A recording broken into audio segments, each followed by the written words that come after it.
क्या कारण है कि करोड़ों की संख्या में बांग्लादेश से लोग भारत में आते हैं, हम बाड़ लगाते हैं, वो लोग वहां से मना करते हैं कि आप हमारे आदमियों को आने दीजिए, और हम कुछ नहीं कर पाते। और भारत में 2 करोड़ नागरिक रहते हैं, हम हर एयरपोर्ट के ऊपर में इमिग्रेशन की चेक पोस्ट लगाते हैं कि कहीं पर कोई एक आदमी बिना पासपोर्ट के या बिना वीजा के भारत में प्रवेश न कर जाए। यहां पर लाखों की संख्या में, करोड़ों की संख्या में लोग आते हैं। सुप्रीम कोर्ट भी ये वो करता है कि जिन लोगों ने जो इसके लिए जिम्मेदार हैं, उन्होंने जो काम किया है वो भारत के ऊपर आक्रमण के बराबर काम किया है। और वही सरकार उस सुप्रीम कोर्ट के 25 जुलाई 2005 के निर्णय के 3 दिन के अंदर में एक नया अध्यादेश जारी करके उन सारे के सारे कानूनों को फॉरेनर्स एक्ट के अंदर में इनकॉर्पोरेट कर लेती है, क्योंकि जो वो आईएमडीटी एक्ट था उसको सुप्रीम कोर्ट ने नल एंड वॉइड कर दिया।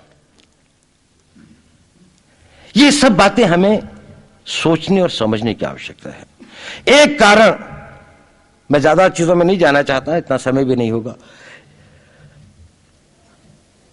कि भारत विदेशों से इतना नहीं हारा।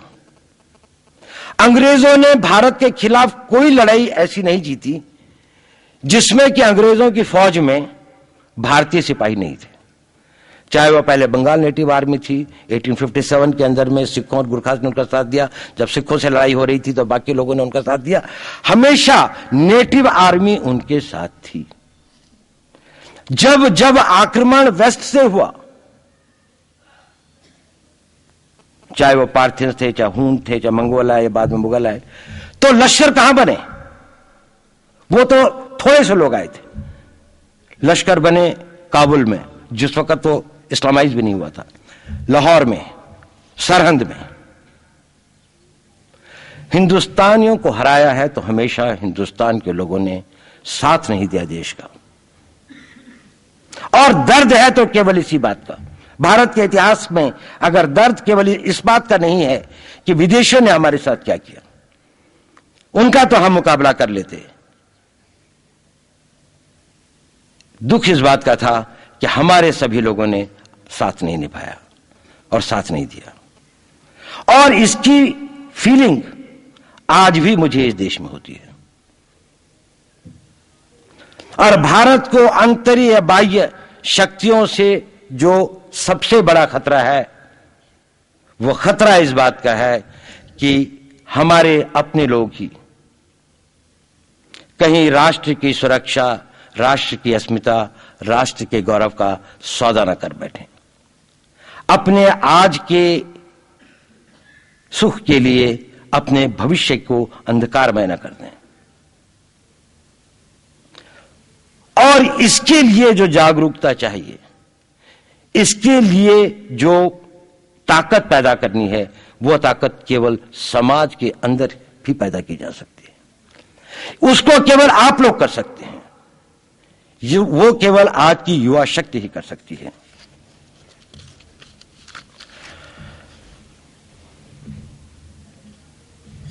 एक प्रश्न आता है, मैं बहुत सारे उन चीजों के बारे में नहीं बताना चाहता कि भारत को किन किन चीजों का वो है, लेकिन मैं इस बारे में ज्यादा कहना चाहूंगा कि भारत को किस तरह के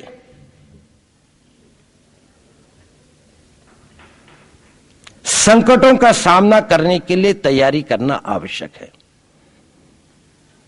ये इसके लिए कि जब जब हम ये कहते हैं कि हमारे ऊपर कौन कौन से संकट हैं, तो हम हमेशा एक हिस्टोरिकल पर्सपेक्टिव में कहते हैं। यानी जो हुआ उसके आधार, बंबई हुआ तो हम कहते हैं आतंकवादी खतरा है, वो तो हो गया, छोड़िए उसको, वो तो पीछे है, आगे की बात करें।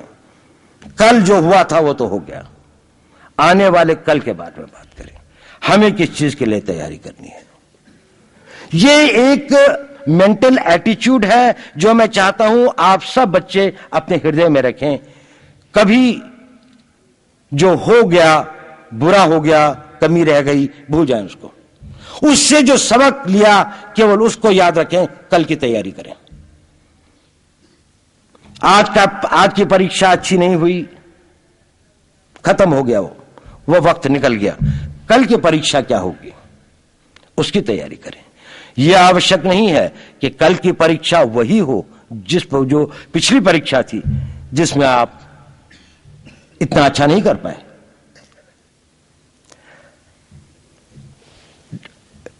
हमें अपने आप को आने वाली लड़ाइयों के लिए तैयार करना है। गई बीती हुई लड़ाइयों के बारे में से अपने मनोबल को वो करने की आवश्यकता नहीं है। और यह भी मैं आपको बता दूं कि यह नहीं है कि हमने ये लड़ाइयां हारी हैं। मैं आऊंगा इस बारे में, आपको बताऊंगा कि वास्तव में क्या हुआ। अगर आप विजय चाहते हैं तो अपने दिमाग को फॉरवर्ड लुकिंग करें, पीछे को देखें केवल सबक लेने के लिए और प्रेरणा लेने के लिए।